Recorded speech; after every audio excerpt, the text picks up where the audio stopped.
नमस्कार श्रोता बंधु मानस कन्यार मन अगणा को आपण मानक स्वागत करुछि मु मिश्र ऋषिकेश। जगतरनाथ जगन्नाथ उद्देश्य समर्पित आज मोर कविता निजस्व रचना। जगन्नाथ चखा आखिरे आखि मिसीगले अजाणतरे झरी पड़े लुहर बन्या। टंक तोराणी मुंदाए पीदेले सबु शोष जेमिति मेंटी जाए। केईटा अभड़ा आनी पाटिरे देले क्षुधार्थर क्षुधा निवारण हो जाए। बड़ विचित्र ठाकुर सी लीलामय ठाकुर।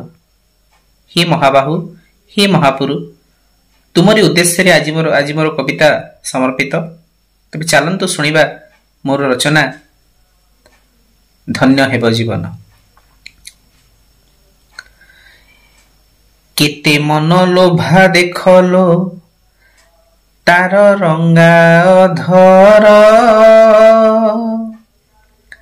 नीरवे बसिछि देउळे सेही मुरलीधर।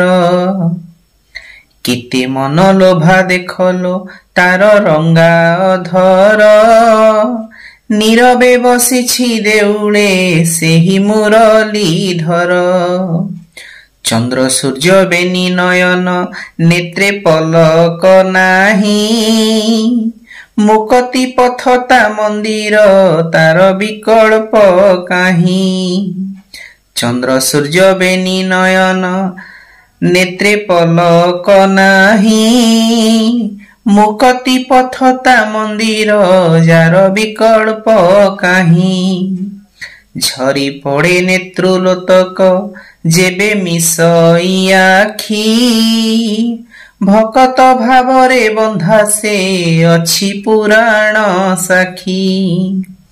जल मध्ये रही डाकिले गजराज से दिन चक्र पेशी नक्र नासिले रहीगला जीवन।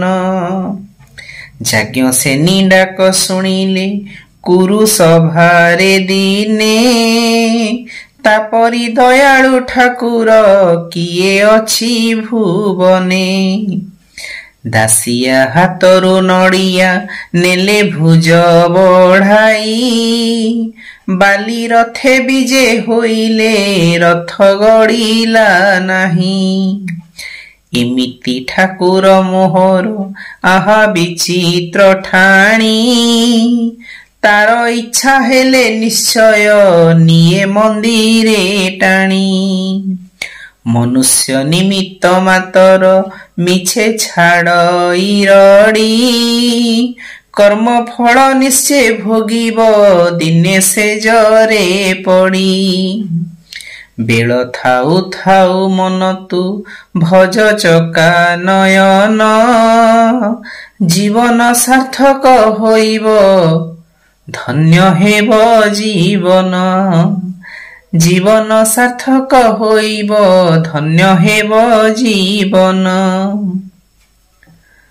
कविताटी भाबुची आपणक मन और हृदय को निश्चित भाव में छुईथिबो। पूर्व कविता भली एहाको आगको बढ़ाइबे। आसंता आसर रे आउ एक नूतन कविता सहित आपणक निकटरे पुणी उपस्थित हेबी। सेतेबेला पर्यंत जगन्नाथ आपणकर मंगल करंतु। मते विदाय दियंतु। जय जगन्नाथ।